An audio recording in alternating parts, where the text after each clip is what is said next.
Tonight, my exclusive sit-down chat with President Donald Trump from the White House, and we're going to introduce you.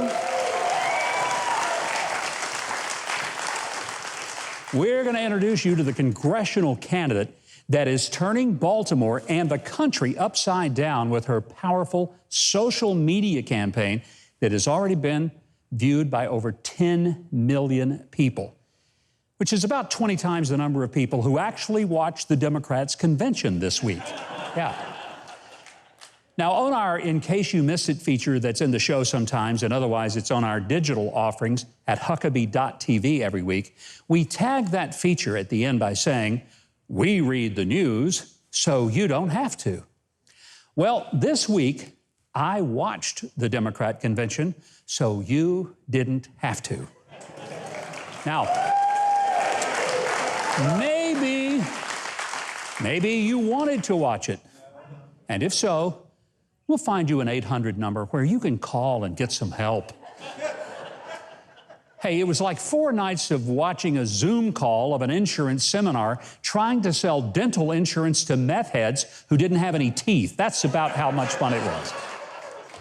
And after it was over, there was one clear message.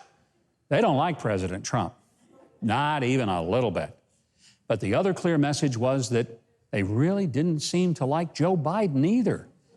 I mean, in many of the big speeches by their biggest personalities, very little was mentioned of Joe, other than an occasional and obligatory acknowledgement that he was the guy running against President Trump, and several references to his being a nice guy. He just wasn't referred to a whole lot. I mean, if the Democrats had a vision for America, they kept it better concealed than the 80 million lawful gun owners of the country keep their guns hidden, since after all, the Democrats have made it clear they'd love to take those guns from us. In fact, their convention had a recurring theme, in the same way that one has a recurring migraine or a recurring bout of nausea. They can't stand Donald Trump. They were creative in why they don't like him. Mostly stuff about his abrasive New York personality, his willingness to fight back when ruthlessly attacked, unlike the wimpish Republicans the country is used to seeing, who at the first hint of a battle would tuck tail and run. Now, Trump doesn't just fight back, he does it with force. So why did even some Republicans go to their own little Zoom cams to trash the 45th president? Jealousy? Hurt feelings? Somewhat. But a lot of it is simpler than that. It's money.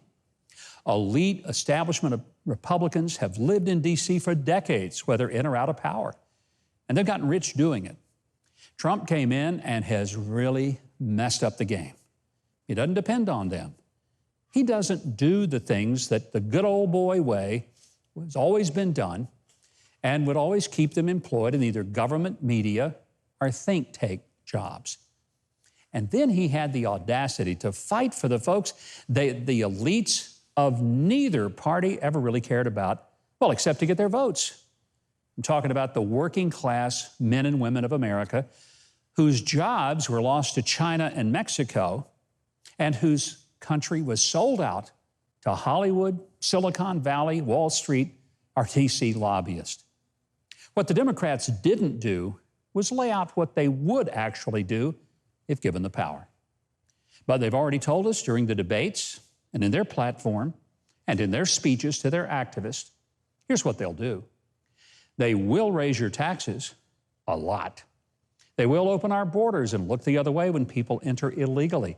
And then they're going to want you to pay for their education, health care, and housing, even while they take your job. They want to defund the police and replace them with social workers and empower those who riot and loot our major cities as if they were abused wives who they assume will stay with their abuser.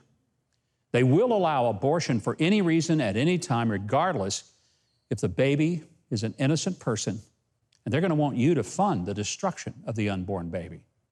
They do want to get rid of our natural energy sources of oil, coal, and gas, which, I don't know if you know this, it means your electric bill, gas bill, and the cost of gasoline is probably going to triple. And then they'll tell you where your kids can and cannot go to school, even if the school and your child is failing. I was honestly hoping that the Democrats would at least try to tell us what they would do for America, but they didn't. They only told us what they would do to America, and they told us they sure don't like Donald Trump.